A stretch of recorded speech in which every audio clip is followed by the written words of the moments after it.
Hi, everyone. Welcome to this beautiful evening or morning, wherever you're joining from, with Dandapani. Dandapani is a Sri Lankan Hindu monk. He's lived the life of a monk for 10 years, and now he's a Hindu priest and an entrepreneur who lives in Costa Rica. And he's been a friend for over a decade. And I'm delighted to have him here with us today. And we'll be in a conversation on changing our mind and changing our destiny. Welcome, Dandapani. Good morning, Rajiv. Good evening for you, I suppose, and good evening, everyone. Thank you for having me. Absolutely, Dandapani. Yeah. It's always a delight. The energy exchange when both of us meet, it is something special. So I am so delighted to have Thank you here with us today. Thank you. you. Dandapani, let's get down to business. There's so much wisdom which resides in your life experiences, and our audience would want to know and start by knowing your journey. That from a young boy in Australia who was an engineer, who went on to become a monk in Hawaii, on the beautiful Kauai Island, and spent that life for almost a decade, and then lived in New York for several years, became an entrepreneur, and is now building an ashram, a beautiful ashram in Costa Rica. And plus, he's, during this course, built a beautiful family and has a lovely little baby girl. So, Dandapani, just share your life journey as it has unfolded and tell our audience about yourselves. Sure, Rajiv. So just to give a brief overview so we don't take up time with my boring life. So I was born in Malaysia. I'm Sri Lankan of ancestry. And when I was a teenager, my family migrated to Australia. And when we moved to Australia, I did a little bit of high school, and then I studied engineering in university, electrical engineering. And when I graduated, I moved to Hawaii, like you said, the island of Kauai, to become a monk. My guru's monastery was on the island of Kauai in Hawaii. And I had wanted to become a monk since I was about 4 or 5 years old. And for me, my whole childhood was really about finding a guru who could teach me. And I met many wonderful gurus and monks and swamis that would come to town, and I would make my parents take me to go see them, and they all said inspiring, motivating things, which I would listen to them, and then I would tell myself I'm going to practice everything they said, and then I go home and I do it for a week or 2 weeks, and then all the inspiration and motivation went away, and I just defaulted back to who I was. My biggest challenge growing up was sustaining change. So I couldn't sustain change. It wasn't until I met my guru, it was that I met someone who had very simple, practical tools that I could apply in my life in a consistent way to create effective change. The other thing that he did so well was he helped me articulate my goals very clearly, and then he helped define the steps to those goals. So I knew what to do to get to those goals. So I lived as a celibate Hindu monk in my guru's adinam, or mat, as you would say in North India, for 10 years. And then my vows expired. I decided not to renew them. So I left. Instead of going back to Australia, I moved to New York City. I'm no longer a monk anymore. I am a Hindu priest, a pandit, as you would say in North India. Yes. This is a traditional outfit of a Hindu priest. I think a lot of times Hindus and also a lot of non-Hindus confuse the priest and a monk. So people still think I'm a monk. I'm not a monk anymore. I'm a priest.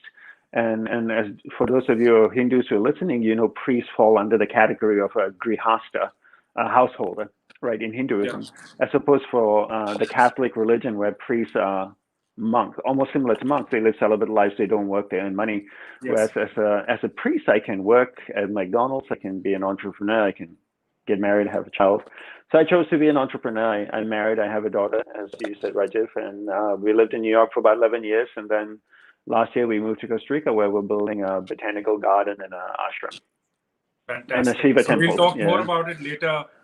yeah, We'll go deeper into that part. Uh, Dandapani, we met about 10 years ago, and yes, I was in a completely different life stage then than I am now. So today I know my purpose, and I have an amazing. articulated goal, and I'm Yeah, I'm following it. But at that time, I was in a discovery stage. I was exploring.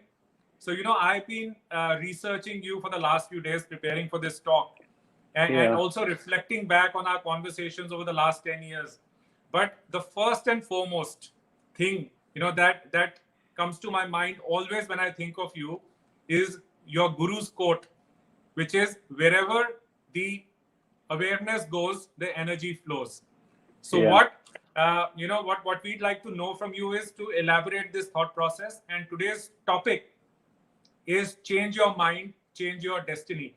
So our talk yeah, also is divided into two parts. First, we'll yeah, talk about changing your mind, and in the second part, we'll talk about how that can enable us to change our destiny.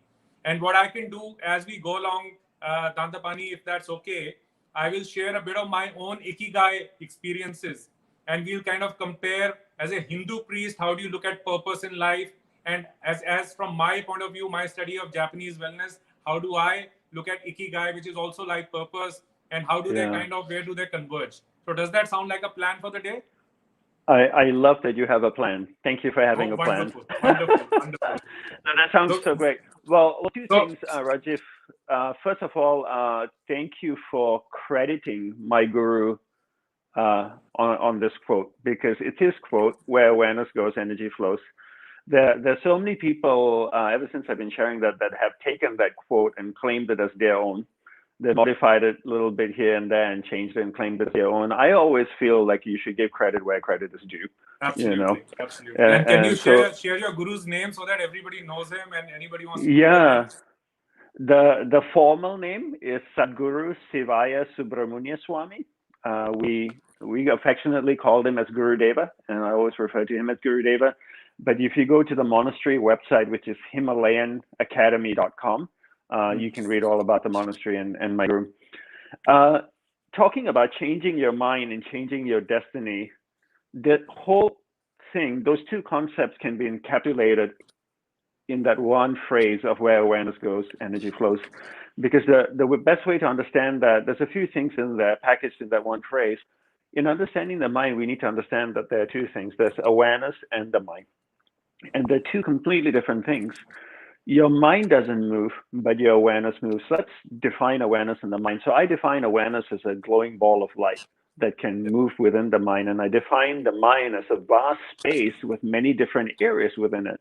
So one area of the mind is anger, one area is sadness, happiness, joy, food, sex, photography, so many different areas of the mind.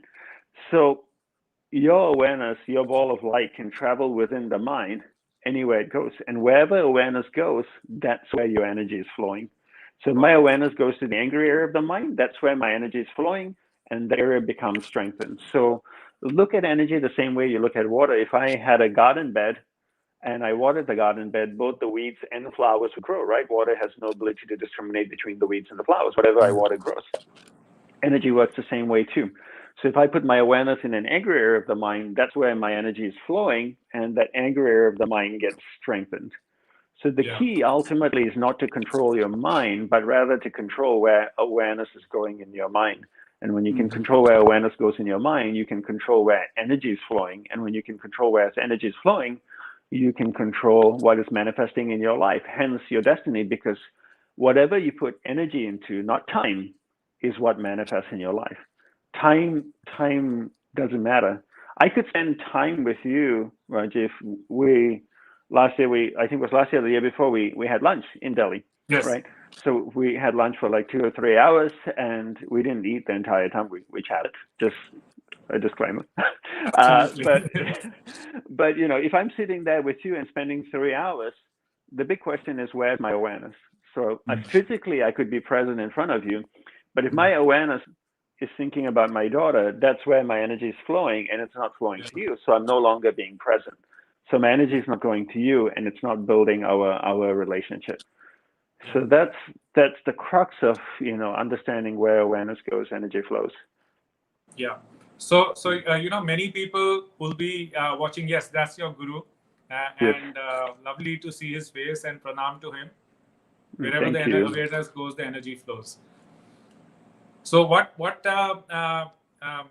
Dandapani, I think of an example from my own life. When I was 20 years old, I'm 51 now. My father took me to see his mentor, and he's the founder Yeah. of Oberoi Hotels, Mr. M.S. Oberoi. And Okay. I asked him a question. I said, Mr. Oberoi, you're one of the leading hotel entrepreneurs of the world. So what is one thing you can teach me? He said, Rajiv, when I'm with you, my 100% of attention and energy is with you. And it was the case. So he was with us for 2.5 hours, and his 100% time, energy, attention was with us. And he says, this is how I run my business. And that is why I am so disciplined and efficient and effective in my business. So I remember that he used to start working at 4 a.m. and by 10 a.m. he used to be done. And after that, he used to spend time on his passion gardening.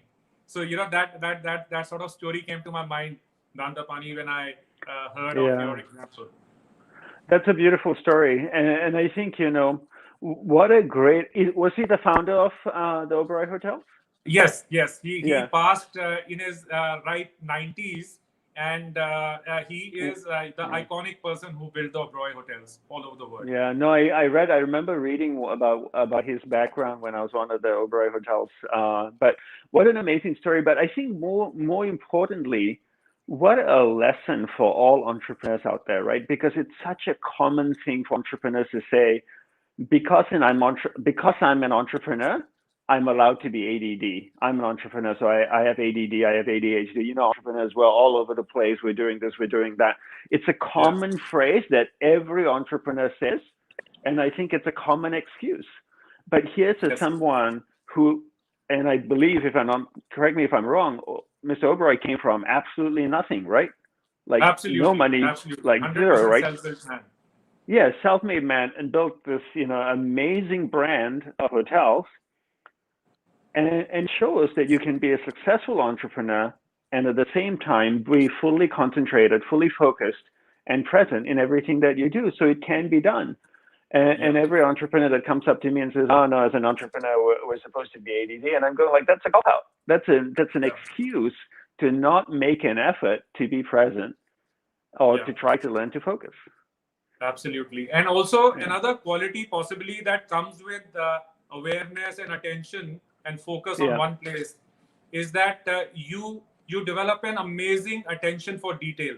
So for example, one of the success factors for Oberoi Hotels is that Mr. Oberoi knows if a sewing needle is missing in any of his rooms in any hotel in the world, he gets the MIS the next day and he would call up the concerned GM and ask him, why did that happen?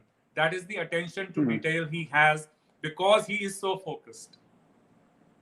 You know, prolonged states of concentration leads to observation. Observation is the first sign of the awakening of the superconscious mind. The more you concentrate, the first byproduct of prolonged states of concentration is observation. And being observant of, you see. Yes.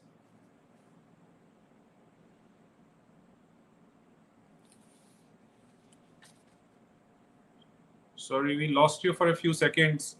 Uh, Yeah. yeah, sorry. So Yeah. can you just repeat that last bit, Dandapani, because we lost you there. The internet went a little fuzzy. Yeah, prolonged states of concentration leads to the power of observation. Wow, wow, Yeah, that's so powerful. yeah.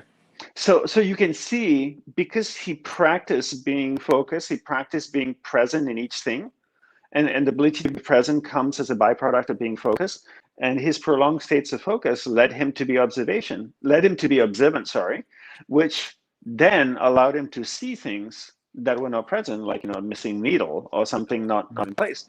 But the experience at the Oberoi Hotel is very, very different, right? I remember when I stayed once at the Oberoi Hotel in Delhi, and this is just a quick side story. Most hotels you walk into, I get off a plane from New York. I'm flying, 13 hours to Dubai. I have a transit over there. Then I fly to Delhi, get through immigration, get through Delhi traffic, get to the hotel. I walk into a hotel, and the first thing they say to me is, "Please have a seat, be comfortable." And I'm like, I don't want to sit down. I've been sitting down for the last 24 hours. You know, I walked into the Oberoi Hotel, and the man came up to me and said, "Let me walk. Here's your room key. Let me walk you to your room." And then Wow, they walked me to my room, and then he swiped my passport, and he said, "Have a good day," and he left. And I absolutely. think that also is a byproduct of observation, right? You're observing what your client wants and needs, Mhm. and therefore you give your client what you need. But in order to know what your client wants or what your client needs, you have to be observant. And if you can't focus, you can't be observant. Mhm. And, Yes. and I think entrepreneurs don't realize the profound benefits that come from one's ability to focus. If Mhm. they knew, they would choose a life of focus as opposed to a life of distraction. Absolutely, absolutely. So that Yeah. kind of brings me to the next question. A lot of people who are listening to us, Dandapani, they must be thinking that it's all good, but how do I really focus? Because the moment I close my eyes and try to meditate, my attention starts wandering, and I start thinking of hundred things. So, as a former monk and as a priest, how do you practice focus?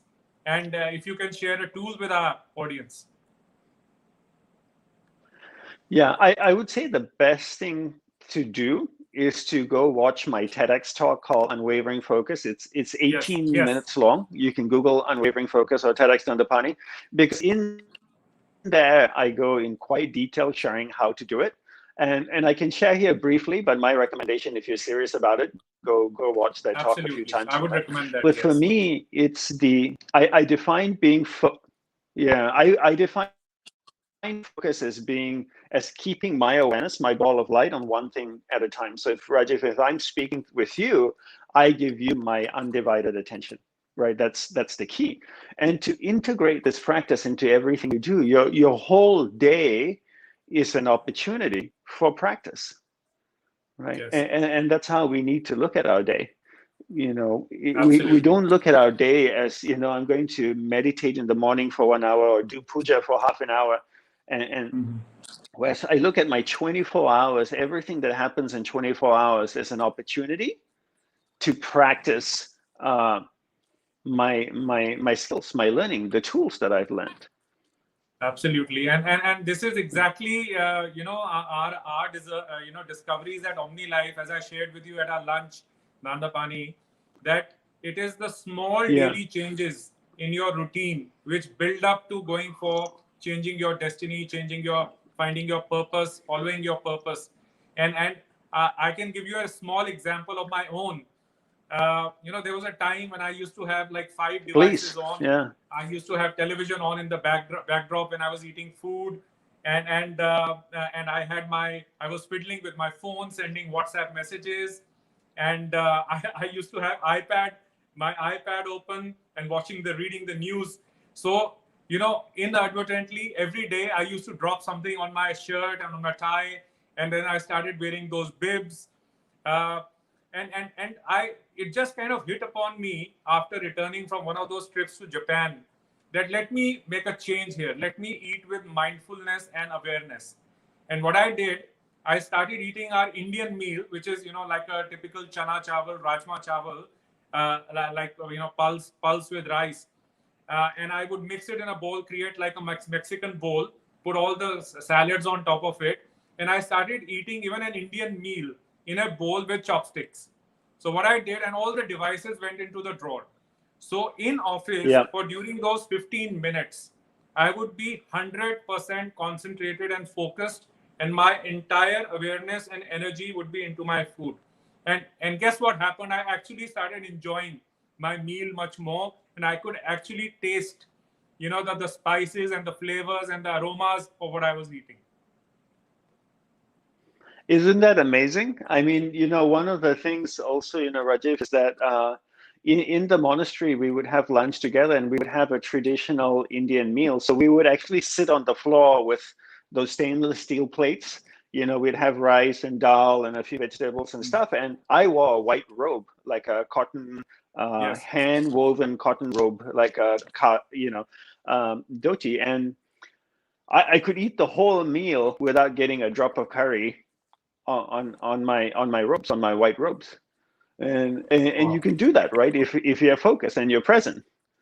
Yes. And that's, I think a lot of people just don't uh, don't practice concentration. They don't see the benefits of concentration, and therefore, there's no impetus for doing so. And I think at the end of the day, Rajiv, all of this comes down to how badly do you want to change your life, right? Yeah. And how badly do you desire to create a change in your life? And most people don't desire it badly enough. Yes. So how do we? So we'll get to that in a minute, Dandapani. In terms of Yeah. when does one feel one is ready for this journey? So I in my own case, what happened was that I started feeling a sense of discomfort, a sense of emptiness, or the opposite of wholesomeness, and that's what on a day in day out basis that kind of kept prodding me, and the noise in my head got louder and louder and louder, and there came a time that I need to do something about it, and I started reading a lot and learning, and I met great people like you, and learned a lot, and I said, okay, let me start putting things to use, start putting things to work, rather than just going on reading. There came a time I stopped reading. I said it's time for applications, time for tools, and that's where I came across ikigai. And Yeah. ikigai is all about purposefulness, starting with your daily life. So if you read the blue book of ikigai, have you, Yeah. Dandapani?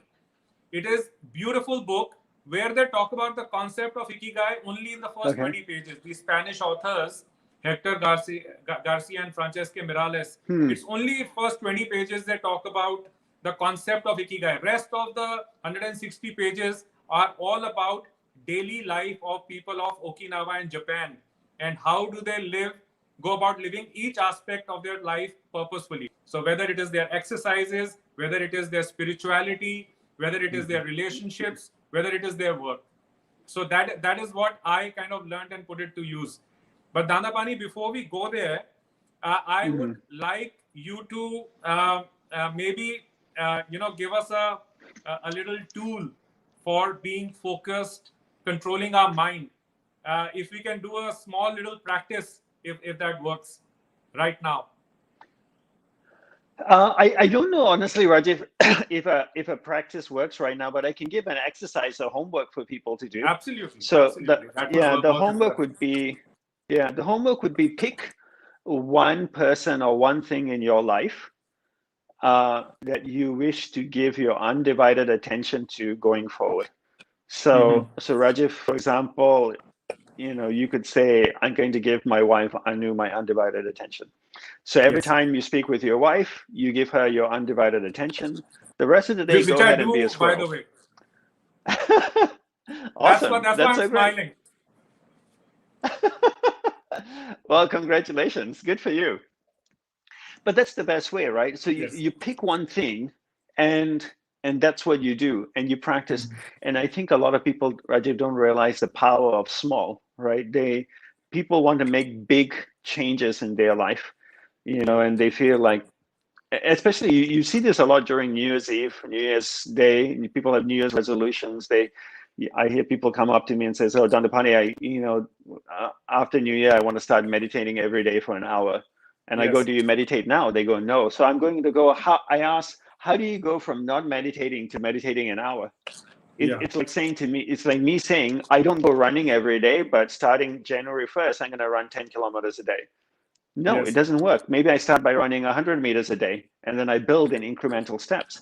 So even with learning to focus, just pick one thing that you want to give your undivided attention to, or one person that you want to give your undivided attention to, and work on that Mhm. and build in incremental steps. And that is the practice, right? Yes, absolutely. Yeah. So, Yeah. how do we know the earlier question, Dandapani? How do we know we are ready and we get on to this journey? As you said, start small, start with small daily things in your life. But uh, why is it important for people to find purpose in their life? Look for their purpose. Why does it matter? Because everything you do in life is driven by purpose. For example, Rajiv, you live in Delhi, right? Yes. When okay, pre-pandemic, right? Pre-pandemic, when was the last time you got in your car in Delhi just to go for a drive in Delhi? Yeah. Never. There's always somewhere to go. Never, right? Yeah.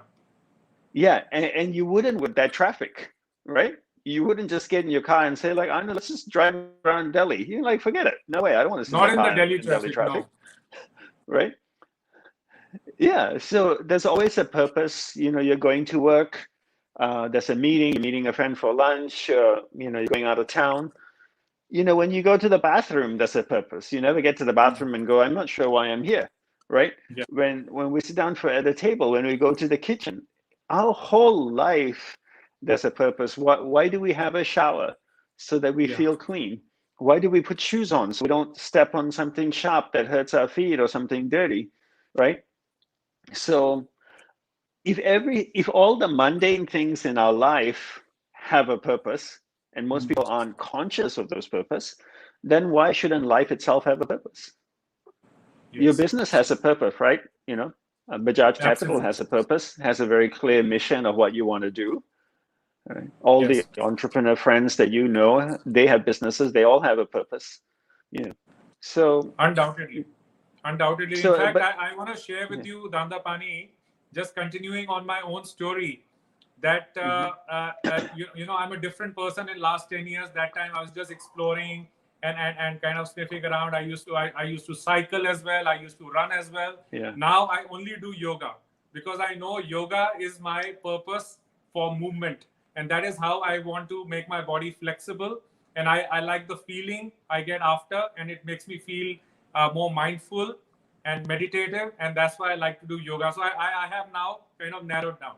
So even in our business, we are in the business of wealth management, but we used to do everything in wealth management. And I, in my meditations, I started asking this question to myself: what is it that I am most passionate about in my business?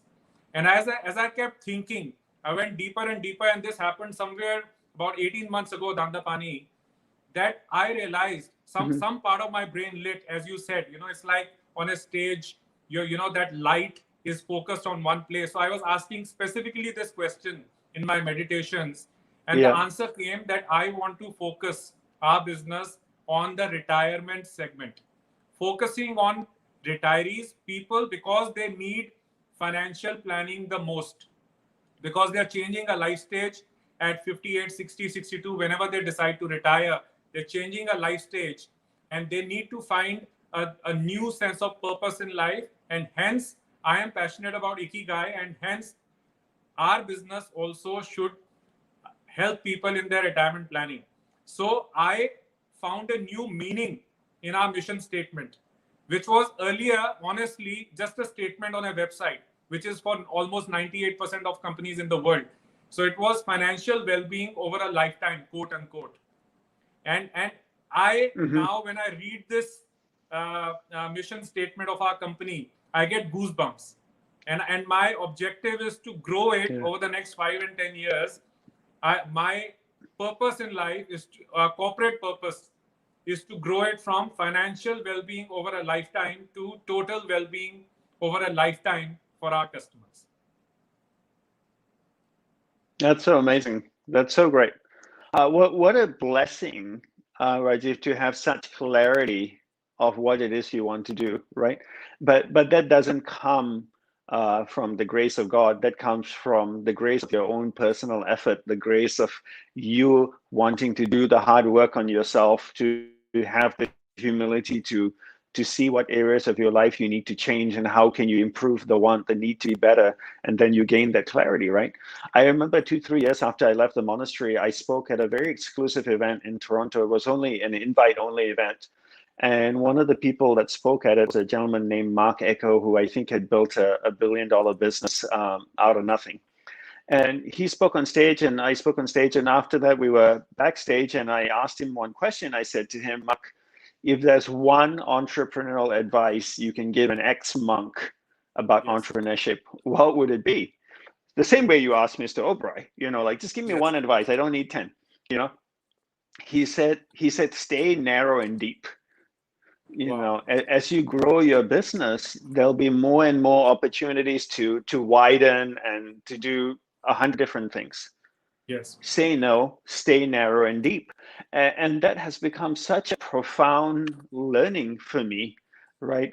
The narrower and deeper I go, the more profound my experiences and the more profound my impact Yeah. on the work that I'm doing, as opposed to going shallow and wide, right? So gaining clarity on my niche in my business, the same way that you have gained clarity in your niche, Yeah. allows you to have a more profound life and a more profound impact. So narrow and deep, that has been deeply ingrained in my mind, along with the power of focus.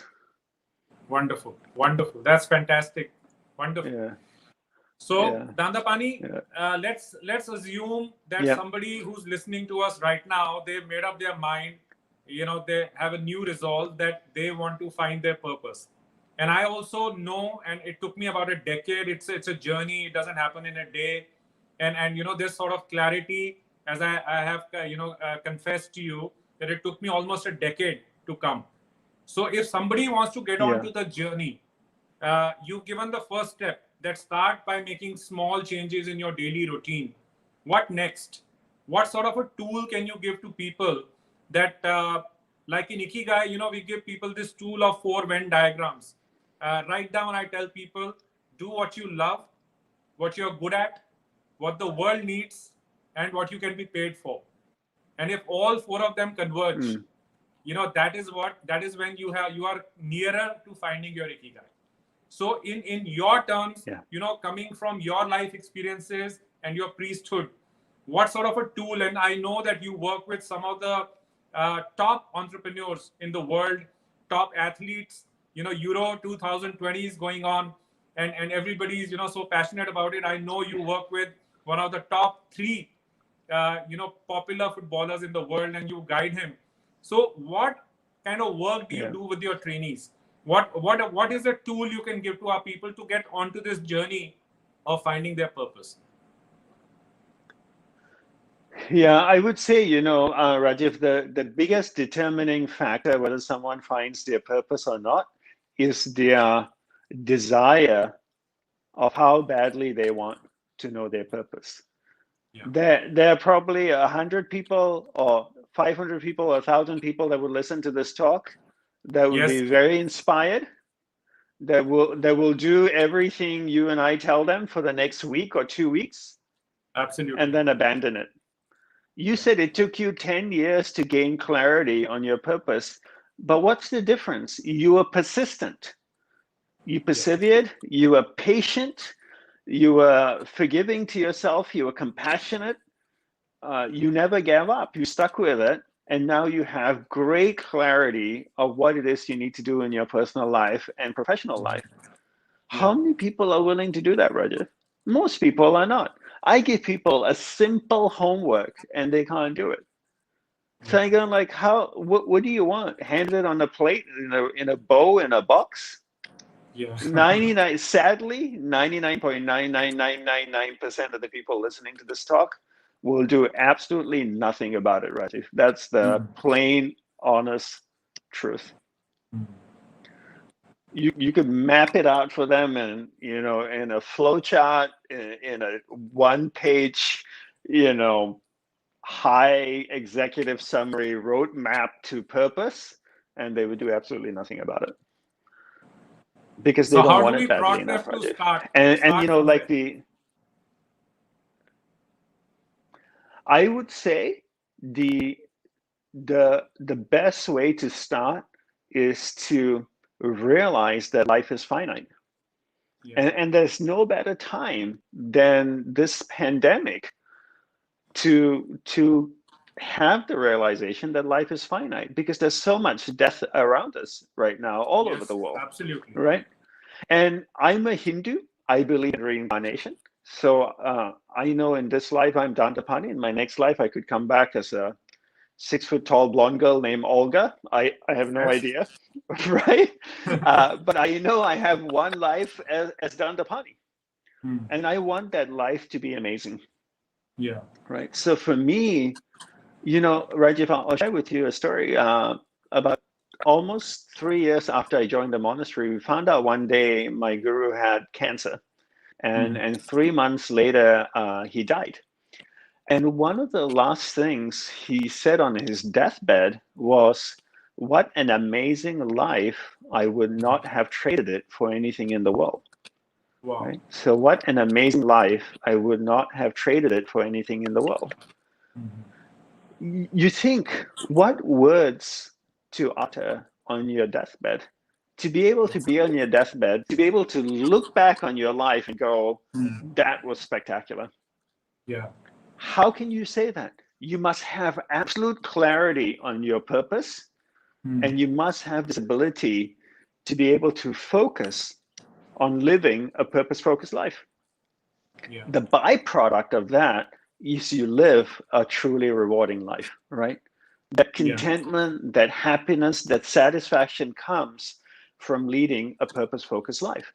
But to me, that is the greatest impetus, Rajiv. You know, every day I wake up, I don't think about dying. But the Hmm. one thing I think about is that I know my life is finite. Yeah. Finite. My life is not short. There's a big difference, right? Yeah. I'm 47 years old, but there's no guarantee I will live up to 70 or 80 or 90. I could Yeah. die tomorrow. Yeah. I could die Yeah. today, right? So Absolutely. that to me is my greatest impetus for discovering my purpose, gaining clarity on my purpose, refining my purpose, having my purpose define my priorities, working on being more focused so that I can live a purpose focused life. The byproduct of that is a rewarding life, so that should I be on my deathbed tomorrow, I can look back on my life and go, that was an amazing 47 years. Wow. Wow. What a tool. What a tool. Absolutely no So in fact, regrets, that's a beautiful right? tool to think about. Right? Just take your life forward and let's say you live to 75 or 85 or 100 and Yeah, reflect what sort of a life did I lead. And if you're, let's say, 50 today, yeah, uh, go back 50 years, go back 75 years, and was it worthwhile? Was it special? And that is the answer what we want. So Dandapani, I'm sure you know that yeah. Steve Jobs' most famous ever speech, he shared this similar tool that he uh, every day he would stand in front of the mirror, and he was saying this to graduating college students in US. He would stand in front of the mirror for 33 years of his life, and he lived into his late Mhm. 50s. He would stand and ask himself a question: if today is the last day of my life, what would I do today to make this a wholesome full day of my life? Yeah. And that is What a what great possibly question made to him the ask, right? man, what he became. Yeah. Because Rajiv, if I were to ask you, Rajiv, you know, we're doing this conversation for an hour and we're at the 40-minute mark and we have 20 minutes to go. But if someone were to say, "Hey, Rajiv, you only have 20 minutes left to live," would you do the rest of this conversation, or would you say, "Bye, Dandapani, I'm going to go see my family"? Absolutely, I'll say bye, Dandapani, and yeah, let me go and do my goodbyes and spend time with the people I love the most. And would you have clarity of who and what you want to spend time with? Would you call the person you don't like to talk to them? Or would you just focus on the Absolutely, people? I would Yeah. speak to my immediate family, my parents, and everybody. possibly the 20 closest people in my life. I'd like to connect with them in some or the other way.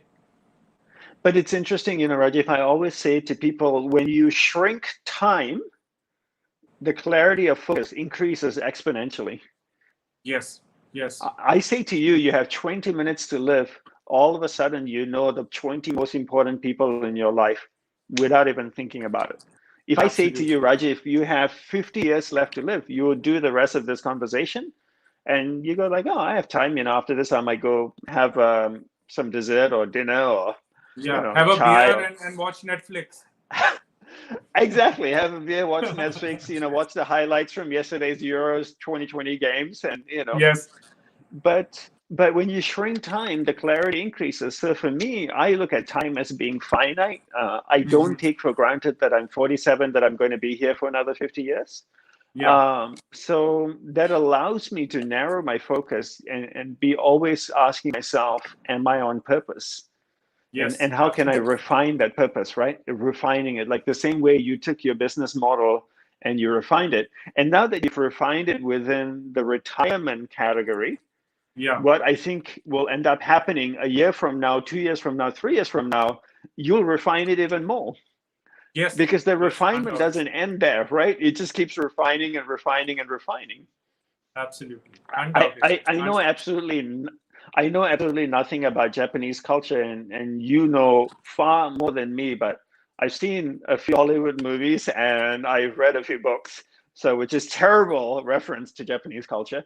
But you hear about how they're great sword makers, right? They can make Yes. Yes. beautiful Absolutely. The samurai swords and katanas, stuff. they call them. And yeah, katanas, and how much time and effort is put into refining and refining and refining it to make the most perfect blade, right? Yes. They're known for that Yes. in Japanese culture. So I think it's the same thing with your business, with your life, with my business, with my life. We don't end the refinement here. The refinement is a continuous process, year after year after year, of refining and refining and refining and refining. Wonderful. Wonderful. That's a very powerful thought. Yeah, Last 20 minutes of your life, and yeah, thinking of it as your last day. So you have actually given us one of the tools you possibly use with your high profile trainees. uh, Dandapani, I want to yeah. go back to a thought. I know that in 7 or 8 minutes we should go to asking Q&A for the last 10 minutes. uh, but I Okay. want you to reflect upon the three aspects, three compartments of mind you speak of: our conscious mind, our subconscious mind, our superconscious mind. So if you can just tell us about that briefly. Yeah. So if you look at the mind in a simplified way, you could break it into three parts: the conscious mind, the subconscious, and the superconscious. The conscious mind is the external mind, the external world around you, and it's tied to your five senses and your physical body. So it's another way to describe the conscious mind is to say it's the instinctive mind. It's the animal nature of us, the eating, sleeping, procreating. That is the animal nature. The subconscious, you could uh, look at it the same way you look at a hard drive, uh, a memory card. It's um, it's a storehouse of every experience you've ever had in life, whether you're conscious of it or not conscious of it. So every experience you've had ever since the day you were born is stored in your subconscious. Most of it Yeah. we're not conscious of on a daily basis. And those experiences have emotion attached to them. And those emotions affect how we respond, we react to things around us. So, and then the third area of the mind is the superconscious area of the mind. This is Yeah. the mind of God, and it's the intuitive mind, it's the spiritual mind, it's the creative area of the mind. And if you stacked it up, you could stack it up in terms of a building. The conscious mind is on the ground floor, the subconscious is on the second floor, and the Yeah. superconscious is on the third floor. In your intuition coming from the superconscious needs to go through the second floor to Yeah. get to the conscious mind in order for you to cognize it. So if your subconscious is very cluttered, then you cannot be intuitive. And it's Mhm. better to be guided in your daily life with your intuition or by your intuition, as opposed to by your intellect or your instinctive Yeah. area of the mind. Yeah. Yeah. Yeah. Yeah. So Dandapani, how does one go about what role these three compartments of our mind have in helping us find our purpose? So, if you can just explain that through an example that would kind of clarify it to our audience. Yeah, the intuitive area of the mind, the superconscious area of the mind, is the one that will guide you to find your purpose.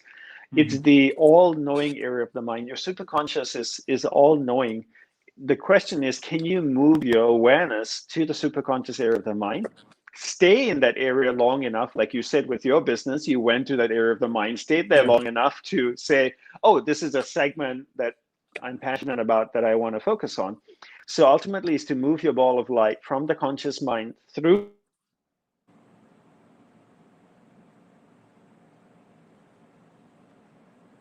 So we possibly, yeah.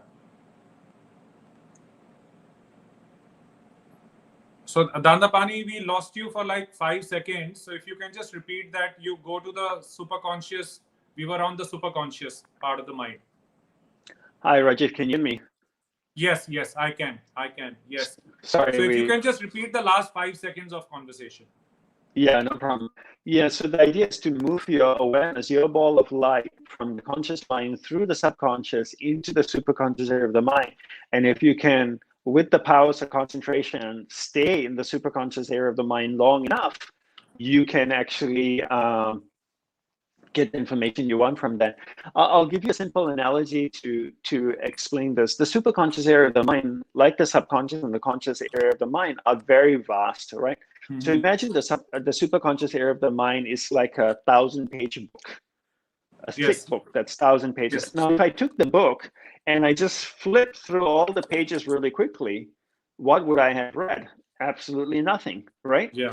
But if I opened the book and I just focused on one page and read the one page, I would actually gather some information from the book.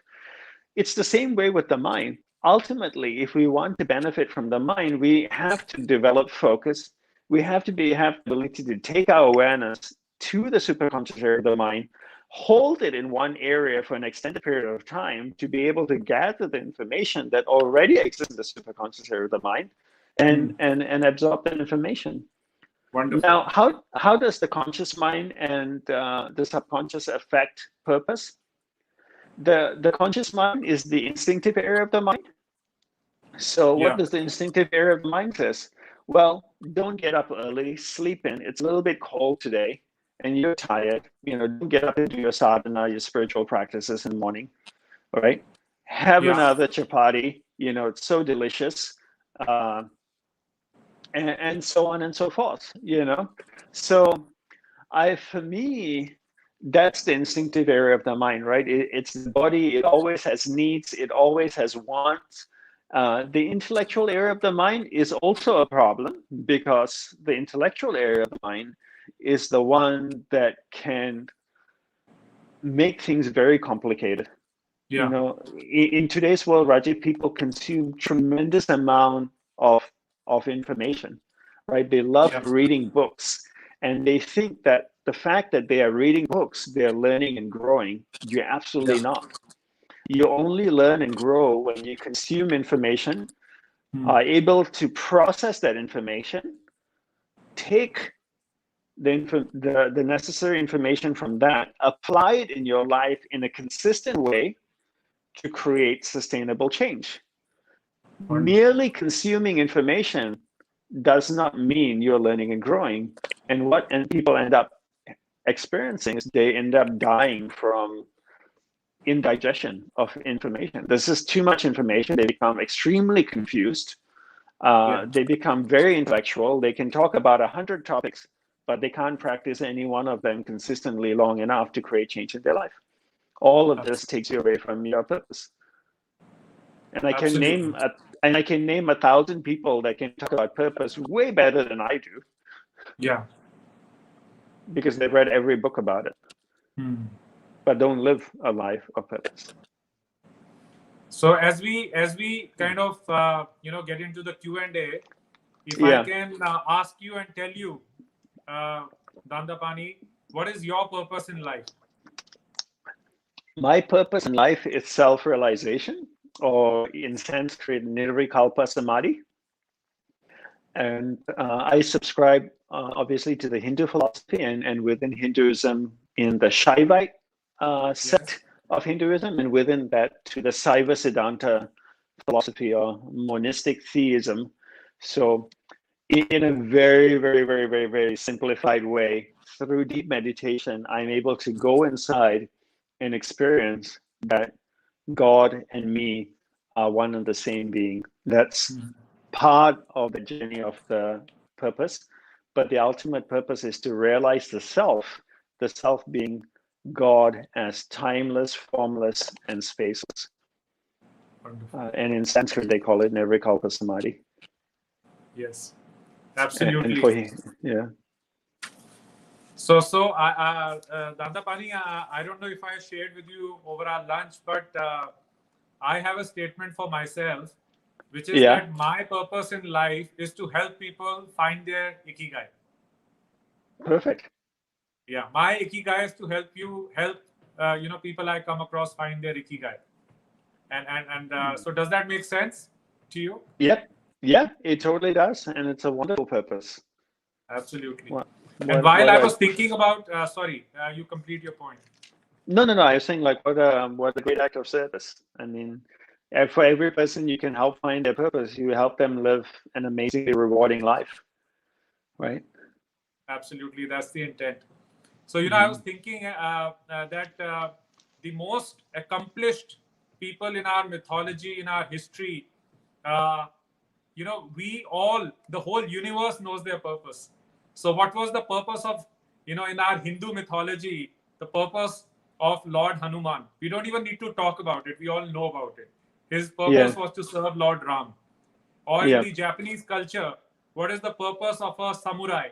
To serve his daimyo, which is his lord.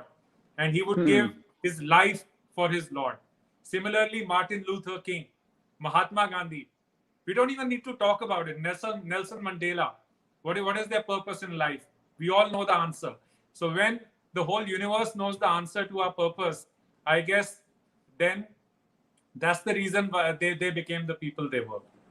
So let's begin And our quest and would love to have Dandapani just your one, comments just one on this, comment and on, then we get into just, Q&A. yeah, just one comment on what you said, Rajiv, which I think is really important, is that you in what you just shared, you made the phrase, they were willing to give their life to it or for it. And Yes. I think this is critical, right? And most people don't realize that that is the crux of it. You must be willing to commit your life to it, to give your life, where you're willing to give everything, every ounce of you to your purpose. That sees the purpose coming to fruition in your life, manifesting in your life. And most people are not willing to do that. Wonderful, wonderful. Yeah. Dandapani, it's been lovely, and we have a number of questions coming up. Perfect. Let's Uh, do it. yes, yes, yes. The questions I'm not able to read them. They're coming very small on the screen. But Okay. I'll start. I need them to be bolder. But I'll start with a question from Anu.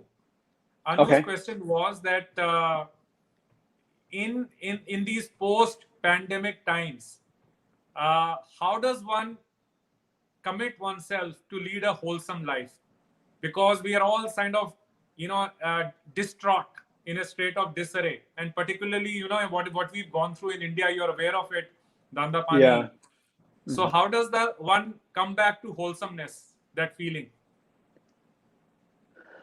I would say one of the things to do, and I can only speak as a Hindu priest, um, that so many people around the world have gone through incredible trauma with this pandemic, and if you're a Hindu, and again I'm speaking as a Hindu priest, and I can understand there are potentially non-Hindus listening to this. For me, it's always turning to my religion, right? So because I would go and sit with Lord Ganesha every day. I would sit with Lord Ganesha, light a lamp, bring him a flower, bring him an offering, and sit with him and have a conversation with Ganesha. Get his guidance, get his insights on guiding you, right? On providing some solace and perspective on the whole matter.